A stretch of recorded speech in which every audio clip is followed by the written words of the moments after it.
ಸ್ನೇಹಿತರೆ, ಇಲ್ಲಿ ನೋಡ್ರಿ, ಇದು ಈ ವಿಚಿತ್ರವಾದ ಬೆಳೆ ಏನಂತ ನಿಮ್ಗೇನಾದ್ರೂ ಅನಿಸಿಕೆ ಇದ್ದರೆ ಈ ವಿಡಿಯೋನ ಅಲ್ಲಿಗೆ ಪಾಸ್ ಮಾಡಿಬಿಟ್ಟು ಕಾಮೆಂಟ್ ಹಾಕ್ಬಿಡ್ರಿ. ಯಾರಿಗಾದ್ರೂ ಅನುಭವ ಇತ್ತು ಅಂತ ಹೇಳಿದ್ರೆ, ಏನು ಇಷ್ಟು ಡಿಫ್ರೆಂಟ್ ಆಗೈತೆ, ಡಿಸೈನ್ ಆಗೈತೆ ಅನ್ಕೊಂಬಿಡ್ರಿ. ಇದು ಯಾವುದೋ ಶೋಗ್ ಮಾಡೋದಲ್ಲ, ಇದು ಯಾವುದೋ ಶೋ ಗಿಡಗಳಲ್ಲ. ಇದು ಶೋ ಗಿಡಗಳಕ್ಕಲ್ಲ ಅಂತ ಹೇಳಿದ್ರೆ ಇನ್ನು ಯಾವುದೋ ಒಂದು ಬೆಳೆ ತಾನೆ. ನಾನು ಶೋ ಗಿಡಗಳನ್ನೆಲ್ಲ ಹಾಕ್ತೀನಿ ನನ್ನ ಚಾನಲ್ಲಾಗ.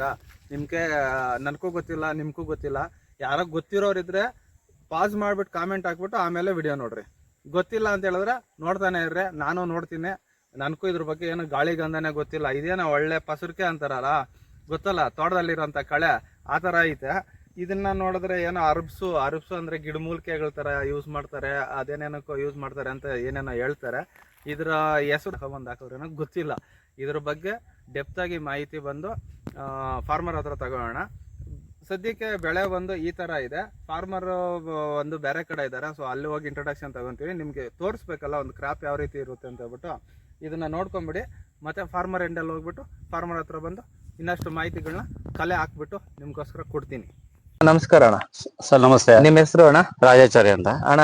ನಿಮ್ಮ ಊರು ಎಲ್ಲಿ? ಕೆಸರಿಗೆರೆ, ಮಾಲೂರು ತಾಲೂಕು, ಮಾಸ್ತಿ ಹೋಬ್ಳಿ, ಅಣ್ಣ, ಕೋಲಾರ ಡಿಸ್ಟಿಕ್. ಇದನ್ನ ನೋಡಿದೆ ನಾನು. ಏನ್ ಪುಟ್ಟದಾಗಿ ಈ ಪಸರ್ಕೆ ಅಂತಾರಲ್ಲ, ಆ ತರ ಕಾಣಿಸ್ತಾ ಇದೆ. ಪಾಚಿ ತರ, ಈ ಕಳೆ ತರ ಕಾಣಿಸ್ತಾ ಇದೆ.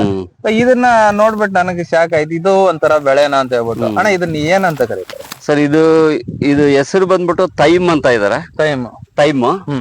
ಇದು ನಾವು ಬೆಳೆ ಮಾಡ್ಬೇಕಂದ್ರೆ ಇದು ಗೊತ್ತಿರ್ಲಿಲ್ಲ. ಇದಕ್ ಮುಂಚೆ ನಾವು ಪಾರ್ಸ್ಲೆ ಮಾಡಿದ್ವಿ. ಪಾರ್ಸ್ಲೆ ಇಂದ ಕಂಪ್ನಿಗೆ ನಾವು ಬೈಬ್ಯಾಕ್ ಕೊಡ್ತಾ ಇದ್ವಿ. ಸೊ ಅದ್ರಲ್ಲಿ ತೈಮ್ ಅನ್ನೋದು ಹೆಸರು ಕೇಳಿದೆ. ಸೊ ಇದ್ರ ಬಗ್ಗೆ ಸರ್ಚ್ ಮಾಡಿದವಾಗ ಇದು ಹಾರ್ಬಲ್ ಮತ್ತೆ ಟೀ ಇದೆಲ್ಲ ಯೂಸ್ ಮಾಡ್ತಾರೆ, ಹೆಲ್ತ್ ಪ್ರಾಡಕ್ಟ್ ಇದು ಎಲ್ಲರೂ ಸಹ ಯೂಸ್ ಮಾಡ್ಬೋದು ಅಂತೇಳಿ ವಿಷಯ ಗೊತ್ತಾಯ್ತು. ಅದರಿಂದ ನಾವ್ ನೋಡೋಣ ಏನ್ ವರ್ಕೌಟ್ ಆಗುತ್ತಾ ಇಲ್ಲ ಅಂತ. ಸೊ ಹೊರಗಡೆ ನಾವ್ ವಿಚಾರಿಸಿದವಾಗ 60 ರೂಪಾಯಿ 70 ರೂಪಾಯಿ ಕೆಜಿಗೆ ತಗೊಂತಾ ಇದಾರೆ. ಲೋಕಲ್ ಕಡಿಮೆ ತಗೊಳ್ಳುವಂತವ್ರು ಒಂದು ಕೆಜಿಗೆ 60 ರೂಪಾಯಿ 70 ರೂಪಾಯಿ 80 ರೂಪಾಯಿ ಈ ತರ ಕೊಡ್ತಾ ಇದಾರೆ ಅಂತ ಗೊತ್ತಾಯ್ತು. ಸರಿ, ಯಾಕೆ ನೋಡೋಣ, ಯಾರಾದ್ರೂ ಬರ್ತಾರೆ ಇದನ್ನ ಬೈ ಮಾಡೋಂತವ್ರು ಅಂದ್ಬಿಟ್ಟು ಮತ್ತೆ ನಾವೇ ಸರ್ಚ್ ಮಾಡಿದಾಗ ಅದ್ರಲ್ಲಿ ಟೀ ಮಾಡ್ಬಿಟ್ಟು ಪೌಡರ್ ಮಾಡಿ ನಾವು ಇದನ್ನ ಸೇಲ್ ಮಾಡ್ಬೋದು ಅನ್ನೋದು ಒಂದು ಇದು ಡೀಟೇಲ್ ನಮ್ಗೆ ಸಿಕ್ಕಿದಾಗ ನಾವು ಈ ಬೆಳೆ ಹಾಕಕ್ಕೆ ಸ್ಟಾರ್ಟ್ ಮಾಡಿದ್ವಿ. ಸರಿ ಅಣ್ಣ, ಈಗ ನೀವ್ ಹೇಳಿದ್ರಿ ಇದ್ರ ಬಗ್ಗೆ ಒಂದ್ ಸ್ವಲ್ಪ ತಿಳುವಳಿಕೆ ತಗೊಂಡು ಬೆಳೆ ಮಾಡ್ಬೇಕು ಅಂತ ಸ್ಟಾರ್ಟ್ ಮಾಡಿದ್ರಿ. ಹೌದು. ಇವಾಗ ಯಾವ್ದೋ ಕಂಪ್ನಿ ಜೊತೆ ಟೈ ಅಪ್ ಆಗಿದ್ದೀನಿ ಅಂತ ಹೇಳ್ತಿದ್ದೀರಲ್ಲ, ಈಗ ಈ ಬೆಳೆನ ನೀವು ಸಾಮಾನ್ಯವಾಗಿ ಹಾಕ್ಬೇಕಂತ ಹೇಳಿದ್ರೆ ಏನು ಇದನ್ನ ಅಂಟೇನಾದ್ರು ನಾಟಿ ಮಾಡ್ತೀರಾ? ಇಲ್ಲ, ಇದು ಬೀಜ ಸಿಗುತ್ತೆ, ಬಟ್ ನೇರವಾಗಿ ನಮ್ಗೆ ಸಿಗ್ತಾ ಇಲ್ಲ. ಬೀಜ ಇದು ನೇರವಾಗಿ ಸಿಗ್ತಾ ಇಲ್ಲ. ಬೀಜ ಬೇಕು ಅಂತ ಹೇಳಿದ್ರೆ, ಬೀಜ ಬೇಕು ಅಂದ್ರೆ ನಾವು ಹೊರಗಡೆ ಇದನ್ನ ಸ್ವಲ್ಪ ಇದ್ರ ಬಗ್ಗೆ ತಿಳಿದಿರೋಂತವ್ರು ಇದನ್ನ ಬಿಸ್ನೆಸ್ ಮಾಡ್ತಾ ಇರ್ತಾರ, ಅವ್ರ ಕಡೆಯಿಂದ ನಾವು ಬೀಜ ತಗೋಬಹುದು. ನಮ್ಗೆ ಎಲ್ಲ ಸಪರೇಟ್, ನಮ್ಗೆ ಅಂಗಡಿಗಳಲ್ಲಿ, ಪ್ರೈವೇಟ್ ಅಂಗಡಿಗಳಲ್ಲಿ ಎಲ್ಲೂ ಸಿಗಲ್ಲ. ಸೊ ಅವ್ರಿಗೆ ಗೊತ್ತಿರುತ್ತೆ ಹೊರಗಡೆಯಿಂದ ಬೀಜ ತರಿಸ್ತಾ ಇದಾರೆ, ಅವ್ರ ಕಡೆಯಿಂದ ನಾವು ಬೀಜ ತರಿಸಿದೀವಿ. ಅಣ್ಣ, ಈಗ ಒಟ್ಟಾರೆ ಇದ್ ನೋಡೋದಾದ್ರೆ ಒಂದು ಅರ್ಧ ಎಕರೆ ವಿಸ್ತೀರ್ಣ ಆಯ್ತಲ್ಲ. ಈ ಅರ್ಧ ಎಕರೆ ವಿಸ್ತೀರ್ಣದಲ್ಲಿ ನೀವು ಇಳುವರಿ ತಗೊಳ್ಳೋದಾದ್ರೆ ಎಷ್ಟು ತಗೋತೀರಾ ಸರ್? ಅರ್ಧ ಎಕರೆನಲ್ಲಿ ಫಸ್ಟ್ ಕಟಿಂಗ್ ನಮ್ಗೆ ಸ್ವಲ್ಪ ಕಡಿಮೆ ಬರುತ್ತೆ. ಒಂದ್ ಮಿನಿಮಮ್ 2.5 ಟನ್ ಗ್ಯಾರಂಟಿ ಬರುತ್ತೆ. ಸೊ ಸೆಕೆಂಡ್ ಕಟ್ ಎರಡನೇ ಹಾರ್ವೆಸ್ಟ್ ಇಂದ ನಮ್ಗೆ ಡೆಫಿನೆಟ್ ಆಗಿ ಒಂದು 3 ಟನ್ ಡೆಫಿನೆಟ್ ಆಗಿದೆ. ಈಗ ಮೊದಲನೇದಾಗಿ ನಾವು ಬೀಜ ಬಿತ್ತಿರಲ್ವಾ, ಇದಾದ್ಮೇಲೆ ಎಷ್ಟು ದಿನಕ್ಕೆ ಕ್ರಾಪ್ ಅನ್ನೋದು ನಮ್ಗೆ ಸ್ಟಾರ್ಟ್ ಆಗುತ್ತೆ ಸರ್? ಮೊದಲನೇ ಹಾರ್ವೆಸ್ಟ್ ಅಂದ್ರೆ ನಾವು ಒಂದು 45 ರಿಂದ 50 ದಿವಸ ಕಾಯಲೇಬೇಕು. 2 ತಿಂಗಳು 2.5 ತಿಂಗಳು ಆಗುತ್ತೆ. ಸಾರಿ, 60 ಒಂದು 75 ದಿವಸ ಆಗುತ್ತೆ ಫಸ್ಟ್ ಹಾರ್ವೆಸ್ಟ್ ಗೆ. ಯಾಕಂದ್ರೆ ಇದು ಲೇಟ್ ಬರೋದು, ಗ್ರೋತ್ ಎಲ್ಲ ಕಡಿಮೆ, ಸೊ ಟೈಮ್ ತಗೊಳುತ್ತೆ. 2.5 ತಿಂಗಳು ಕಂಪಲ್ಸರಿ ಬೇಕೇ ಬೇಕು ಫಸ್ಟ್ ಕಟಿಂಗ್. ಆಮೇಲೆ ನೆಕ್ಸ್ಟ್ ಹಾರ್ವೆಸ್ಟ್ ಗೆ ನಾವು ಕಟ್ ಮಾಡಿದ್ಮೇಲೆ ಮಿನಿಮಮ್ 45 ಡೇಸ್ ಬರುತ್ತೆ. ಈಗ ಇದನ್ನ ಯಾವ ರೀತಿ ತೆಗಿತೀರಾ? ಯಾವ ರೀತಿ ಕಟ್ ಮಾಡ್ತೀರಾ ಇದನ್ನ? ಸರ್, ಇದು ನಾವು ಮಾಮೂಲಿ ಕೊತ್ತಂಬರಿ, ಪುದೀನ ಕಟ್ ಮಾಡ್ದಂಗೆ ಬೇರ್ ಬರ್ದಂಗೆ ಕಟ್ ಮಾಡ್ಬೇಕು. ಶಾರ್ಪ್ ಜಾಸ್ತಿ ಇರ್ಬೇಕು. ಕೊಡ್ಲಿ ಆಗ್ಲಿ, ನಮ್ದು ಶಾರ್ಪ್ನರ್ ಯಾವ್ದೇ ಇರ್ಲಿ, ಅದು ತುಂಬಾ ಶಾರ್ಪ್ ಇರ್ಬೇಕು. ಬೇರ್ ಕಿತ್ಕೊಂಡ್ ಬರ್ದಂಗೆ ಸ್ಮೂತ್ ಆಗಿ ಬೇರ್ ಕಿತ್ಕೊಂಡ್ ಬಂದ್ರೆ ಅಲ್ಲಿ ಎಲ್ಲ ಪ್ಯಾಚ್ ಆಗುತ್ತೆ. ಮತ್ತೆ ನಾಟಿ ಮಾಡ್ಬೋದು, ಅದೆಲ್ಲ ಮಾಡಕ್ ಅಷ್ಟು ಯಾರು ಮಾಡಲ್ಲ. ಲೇಬರ್ ಬರ್ತಾರೆ, ಕಟ್ ಮಾಡೋವಾಗ ಹೋಯ್ತು ಅಂದ್ರೆ ಹಂಗೆ ಆಗ್ತಾರೆ. ಈಗ ಅಣ್ಣ ಇಷ್ಟ ಹೇಳಿದ್ರೆ ಈಗ ಇದನ್ನ ಬೈ ಬ್ಯಾಕ್ ಆಪ್ಷನ್ ಅಂತ ಹೇಳಿದ್ರಲ್ವಾ, ಇವಾಗ ನೀವು ಕಂಪ್ನಿ ಜೊತೆ ಟೈ ಅಪ್ ಆಗಿದೆ, ಅಕಸ್ಮಾತ್ ಕಂಪ್ನಿ ಅವ್ರು ಇಲ್ಲ ಅಂತ ಹೇಳಿದ್ರೆ ಇನ್ನು ಮಾರ್ಕೆಟಿಂಗ್ ಮಾಡಕ್ ಆಗುತ್ತಾ? ಮಾರ್ಕೆಟಿಂಗ್ ನಮ್ಗೆ ಹೆಚ್ಚಿಗೆ ಮಾರ್ಕೆಟಿಂಗ್ ಮಾಡಕ್ ಆಗಲ್ಲ. ಇದ್ರ ಬಗ್ಗೆ ತಿಳುವಳಿಕೆ ಇರೋರು ಮಾತ್ರ ಈಗ ನಮ್ಗೆ ನಾವ್ ಇದ್ರ ಬಗ್ಗೆ ತಿಳ್ಕೊಂಡು ನಾವ್ ಹೊರಗಡೆ ಇದು ಮಾಡ್ಬೋದು, ಇದು ಹರ್ಬ್ ಅದೆಲ್ಲ ತಯಾರು ಮಾಡ್ತಾರ, ಆ ದೃಷ್ಟಿ ಇಟ್ಕೊಂಡೆ ನಾನು ಕಡಿಮೆ ಹಾಕಿರೋದು. ಮಾಡ್ಬೋದು. ಓಕೆ ಸರ್, ಈಗ ನಿಮಗೆ ಪ್ರೆಸೆಂಟ್ ರೇಟ್ ಎಷ್ಟು ಸಿಗ್ತಾ ಇದೆ ಸರ್? ಇದೇನು ಫಿಕ್ಸೆಡ್ ರೇಟ್ ಇರುತ್ತಾ ಅಥವಾ ಸರ್? ಆಕ್ಚುಲಿ ಇದು ಹೊರಗಡೆ ರೇಟ್ ಜಾಸ್ತಿ ಇದೆ, ನಮ್ಗೆ ಈಗ ಬೈಯರ್ ಬೇಕಲ್ವಾ, ಅದಕ್ಕೆ ನಾವು ಹೊರಗಡೆ ಬ್ಯಾಂಗ್ಳೂರಲ್ಲಿ ಇದನ್ನೇ ಮಾಡ್ತಾ ಎಕ್ಸೋಟಿಕ್ ಐಟಮ್ ತಗೊಳ್ತಾ ಇರೋಂತ ಒಂದು ಕಾಂಟ್ಯಾಕ್ಟ್ ಮಾಡಿ ಅವ್ರ ಮುಖಾಂತರ ಬೀಜ ಅವರೇ ನಮ್ಗೆ ಕೊಟ್ಟಿದ್ದಾರೆ, ಅವ್ರಿಗೆ ನಾವು ಕೊಡ್ತಾ ಇದೀವಿ. ಫಿಕ್ಸ್ ಬಂದ್ಬಿಟ್ಟು ನಮ್ಗೆ 80 ರೂಪಾಯಿ ಕೊಡ್ತಾ ಇದಾರೆ. ಇಲ್ಲ ಮಾರ್ಕೆಟ್ ರೇಟ್ ಏನಿದೆಯೋ ಮಾರ್ಕೆಟ್ ರೇಟ್ ಮಾತಾಡ್ಕೊಂಡ್ರೆ ಮಾರ್ಕೆಟ್ ರೇಟ್ ಕೊಡ್ತಾರೆ, ಬಟ್ ನಾವು ಮಾರ್ಕೆಟ್ ರೇಟ್ ಇದ್ ಮಾಡಿಲ್ಲ. 80 ರೂಪಾಯಿ ಫಿಕ್ಸ್ ಸಾಕು ನಮ್ಗೆ, 80 ರೂಪಾಯಿ ಕೊಡ್ಲಿ. ಯಾಕಂದ್ರೆ ತೀರಾ ಕಡಿಮೆ ಆದ್ರೂ ನಮ್ಗೆ ಇಲ್ಲಿ ಉಳಿದೋಯ್ತು ಅಂದ್ರೆ ವೇಸ್ಟ್ ಆಗುತ್ತೆ ಅಣ್ಣ. ಈಗ ಇನ್ನೊಂದೇನಂದ್ರೆ, ಈಗ ಬೀಜ ಎಲ್ಲ ಚೆಲ್ಲಿದೆಲ್ಲ ಆದ್ಮೇಲೆ ಈ ಸುಮಾರು ಒಂದು ಎಷ್ಟು ದಿನ ಇದು ಇರ್ತದೆ? ಇದು ಅಂದ್ರೆ ಇಲ್ಲಿ ಕೊಯ್ತಾ ಇರ್ತೀರಾ, ನಮ್ಗೆ ಎಷ್ಟು ಕಟಿಂಗ್ ಬರುತ್ತೆ? ಮಿನಿಮಮ್ ನಮ್ ಲೆಕ್ಕದಲ್ಲಿ ಒಂದು ನಾವು ಆರ್ಗ್ಯಾನಿಕ್ ಬಳಸಿದ್ರೆ, ಕೆಮಿಕಲ್ ಗೊಬ್ಬರ ಏನು ಯೂಸ್ ಮಾಡದೆ ಆರ್ಗ್ಯಾನಿಕ್ ಬಳಸಿದ್ರೆ 2 ವರ್ಷ ಲೈಫ್ ಅಂತ ಹೇಳಿದ್ದಾರೆ ನಮ್ಗೆ ಬೀಜ ಕೊಟ್ಟಿರೋ ಅಂತವ್ರು. ಇವಾಗ ನೀವ್ ಹಾಕಿ ಎಷ್ಟು ವರ್ಷ? ನಾನೀಗ 1 ಮಂತ್ ಆಗಿದೆ ಸರ್. 1 ಮಂತ್ ಆಗಿದೆ. ಇದಕ್ ಮುಂಚೆ 2 ಕ್ರಾಪ್ ಮಾಡಿದೀವಿ. ಇದ್ರ ಮೊದ್ಲು 2 ಸತಿ ಬೆಳೆದು ಅದಾದ್ಮೇಲೆ ಇದು 3ನೇ ಸತಿ ಮಾಡ್ತಾರೆ. ಈಗ 1 ತಿಂಗಳು ಇದು 1 ತಿಂಗಳು ಏಜ್ ಆಗಿದೆ ಈಗ. ಸರಿ ಸರ್, ಓಕೆ. ಈಗ ಒಂದು ಇದಕ್ಕೆ ಬರೋಣ. ಇವಾಗ ಇಷ್ಟೆಲ್ಲ ಮಾಹಿತಿ ಬೀಜದ್ದಾಯ್ತು, ಇದ್ರ ಬೆಳವಣಿಗೆ ಇನ್ನೊಂದು ಮತ್ತೊಂದು ಗೊತ್ತಾಯ್ತು.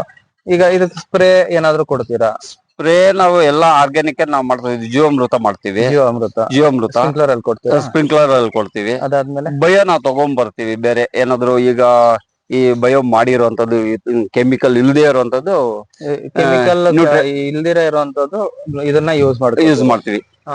ಅದು ಬಿಟ್ರೆ ಗೊಬ್ಬರದ ವಿಚಾರಕ್ಕೆ ಬಂದ್ರೆ ನಾವು ಕಡಿಮೆ ಗೊಬ್ಬರ ಕೊಡ್ತೀವಿ. ಇದಕ್ಕೆಲ್ಲ ಸರಿ ಒಂದು 25 kg ಕಾಂಪ್ಲೆಕ್ಸ್ ಕೊಡ್ತೀವಿ. ಯಾವ್ದು ಸರ್? 20-20, 15-15.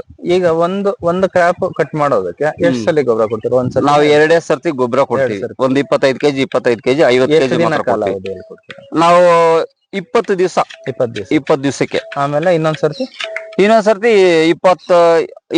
ದಿವಸಕ್ಕೆ ಇನ್ನೊಂದು ಗೊಬ್ಬರ ಕೊಡ್ತೀವಿ. ಅಷ್ಟೇ ಮುಗೀತು. 50 kg ಅಷ್ಟೇ ಕೊಡೋದು.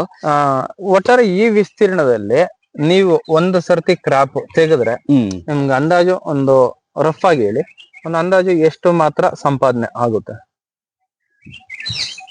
ಕಡಿಮೆ ಅಂದ್ರೂ ನಮ್ಗೆ 1.5 ಲಕ್ಷ ಆದಾಯ ಇದೆ ಸರ್. ಆದಾಯ ಎಲ್ಲ ಖರ್ಚು ಹೋಗಿ ಲೇಬರ್ದೆಲ್ಲ ಬಿಟ್ಟು ನಮ್ಗೆ ಅಷ್ಟು ಆದಾಯ ಇದೆ. 1.5 ಲಕ್ಷ ಆದಾಯ ಇದೆ. ನೀರಾವರಿ ವಿಚಾರಕ್ಕೆ ಬರೋಣ ಸರ್. ಈಗ ನೀರಾವರಿ ವಿಚಾರಕ್ಕೆ ಬಂದಾಗ ಸ್ಪ್ರಿಂಕ್ಲರ್ ಇರಿಗೇಷನ್ ಮಾಡಿದೀರಾ, ಇದನ್ನ ನಾರ್ಮಲ್ ನೀರ್ ಹಾಯಿಸಿ ಏನಾದ್ರು ಮಾಡ್ಬೋದಾ? ಮಾಡ್ಬೋದು ಸರ್. ನೀರು ಮಾಡಿ ಸಾಲು ನೆಟ್ಕೊಂಡ್ರೆ ಈಸಿಯಾಗಿ ಅದರಲ್ಲೂ ಮಾಡ್ಬೋದು. ಸೊ ಇದನ್ನ ನಾವು ಸೀಡ್ಲಿಂಗ್ ನಾವು ಟ್ರಾನ್ಸ್ಪ್ಲಾಂಟ್ ಮಾಡ್ಬೋದು. ತೆಗೆದು ಮಾಡ್ಬೋದು. ಅದು ಇನ್ನೂ ಚೆನ್ನಾಗಿ ಬರುತ್ತೆ, ಬೇಗನೂ ಬರುತ್ತೆ. ಅದು ಗ್ರೋತ್ ಫಾಸ್ಟ್ ಇರುತ್ತೆ. ಅದು ಈಗ ಈಗ ಇಲ್ಲಿ ಒಂದು ಸಸಿ ಇದೆ ಅನ್ಕೊಳ್ಳಿ. ಈಗ ಇದ್ರಲ್ಲೇ ಮತ್ತೆ ಏನಾದ್ರು ಬೇರ್ ಬಂದು ಲಾಕ್ ಬರುತ್ತೆ ಸರ್. ಸೈಡ್ ಬ್ರಾಂಚಸ್ ಬರುತ್ತೆ. ನಾವು ಒಂದ್ ಕಟಿಂಗ್ ಕಡಿಮೆ ಇರುತ್ತೆ, so second cutting side branches ಜಾಸ್ತಿ ಆಗುತ್ತೆ. ಅವಾಗ್ಲೇ ನಮ್ಗೆ ಪ್ರೊಡಕ್ಷನ್ ಜಾಸ್ತಿ ಆಗುತ್ತೆ. ಆಮೇಲೆ ನೀರಾವರಿ ವಿಚಾರದಲ್ಲಿ ಇನ್ನ ನೀವು ಎಷ್ಟು ದಿನಕ್ಕೊಮ್ಮೆ ನೀರು ಕೊಡ್ತೀರಾ ಸರ್? ನಾವು ಸ್ಪ್ರಿಂಕ್ಲರ್ ಇರೋದ್ರಿಂದ ಈ ಸಮ್ಮರ್ ಅಲ್ಲಿ ನಾವು ಡೈಲಿ 1 hour ಕೊಡ್ತೀವಿ. ಡೈಲಿ 1 hour ಕೊಡ್ತೀವಿ. ಏನು ಮೊಳಕೆ ಬರೋ ತನಕನು ಸ್ಟಾರ್ಟಿಂಗ್ ಅಲ್ಲಿ ಏನ್ ಮಾಡ್ತೀವಿ ಅಂದ್ರೆ ಡೈಲಿ ಒಂದು 2 hours 3 hours ಕೊಡ್ತೀವಿ. ಮೊಳಕೆ ಚೆನ್ನಾಗಿ ಬಂದು ಮೇಲೆ ಕಾಣಿಸಾದ್ಮೇಲೆ ಮಿನಿಮಮ್ ಒಂದು 10 to 12 days ಆದ್ಮೇಲೆ ಡೈಲಿ 1 hour ಡೈಲಿ 1 hour ಸಾಕು. ಮತ್ತೆ ಇನ್ನ ಈ ರೋಗಗಳ ವಿಚಾರಕ್ಕೆ ಮಾಡೋಣ. ಈಗ ನಾರ್ಮಲ್ ಆಗಿ ಬೇರೆ ಬೆಳೆಗಳಿಗೆ ನೋಡಿದಾಗ ಒಂದು ಭಿನ್ನ ವಿಭಿನ್ನವಾದ ರೋಗಗಳು ಬರುತ್ತೆ. ಇದಕ್ಕೇನಾದ್ರೂ ರೋಗಗಳೇನಾದ್ರು ಸರ್? ಇದಕ್ಕೆ ರೋಗ ಅಂದ್ರೆ ಇದಕ್ಕೆ ಏನ್ ರೋಗ ಬರೋದಿಲ್ಲ, ಮತ್ತೆ ಹುಳನು ಬೀಳೋದಿಲ್ಲ, ಯಾವ್ದೇ ತಿನ್ನುವಂತದ್ದು ಹುಳ ಯಾವ್ದು ಬೀಳೋದಿಲ್ಲ. ಇದು ಏನಾಗುತ್ತೆ ಅಂದ್ರೆ ನಾವು ಒಂದ್ ಕಟಿಂಗ್ ಆದ್ಮೇಲೆ ಅಲ್ಲಲ್ಲಿ ಡೆತ್ ಪ್ರಾಬ್ಲಮ್ ಬರುತ್ತೆ, ಆ ಡೆತ್ ಸಾಯೋವಂಥದ್ದು. ಅದಕ್ಕೆ ಅದೊಂದೇ ಇದರಲ್ಲಿ ದೊಡ್ಡ ಸಮಸ್ಯೆ.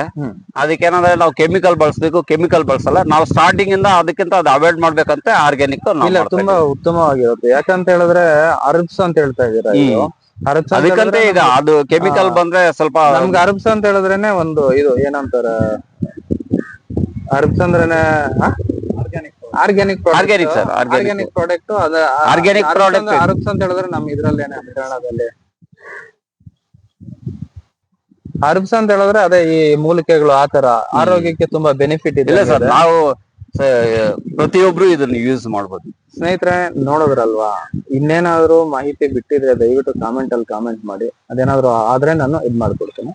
ಮತ್ತೆ ಸರ್, ಈಗ ಯಾರಾದ್ರೂ ಇದನ್ನ ಬೆಳೆಯೋಕೆ ಆಸಕ್ತಿ ಇರೋರು ಇದ್ರೆ ಇದು ಯಾವ ರೀತಿ ಸರ್, ಏನ್ ಮಾಡೋಕೆ ಸರ್? ಇದು ನಾವು ನೇರವಾಗಿ ಮಾರ್ಕೆಟ್ ಹೋಗಿ ಇಟ್ಕೊಂಡು ಮಾಡ್ತಾ ಇರೋದು. ಸೊ ಇದು ಬೇಕು ಅಂದ್ರೆ ನಾವು ಹೊರಗಡೆ ಕಂಪ್ನಿಗಳು ಇದೆ, ದೊಡ್ಡ ದೊಡ್ಡ ಕಂಪ್ನಿಗಳು ಬಲ್ಕ್ ತಗೊಳ್ತಾರ ಸರ್.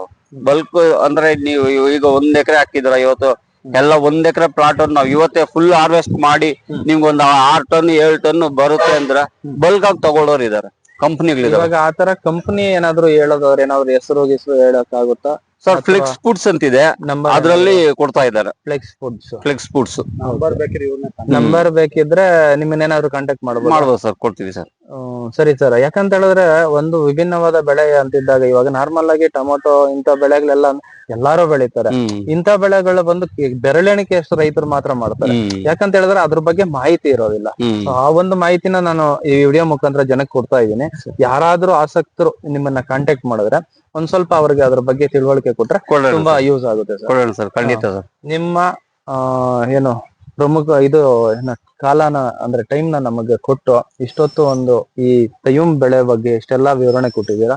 ನಿಮ್ಗೆ ನಮ್ ಚಾನಲ್ ಸಬ್ಸ್ಕ್ರೈಬರ್ಸ್ ಗಳಿಂದ ಧನ್ಯವಾದಗಳು ಸರ್. Thank you sir.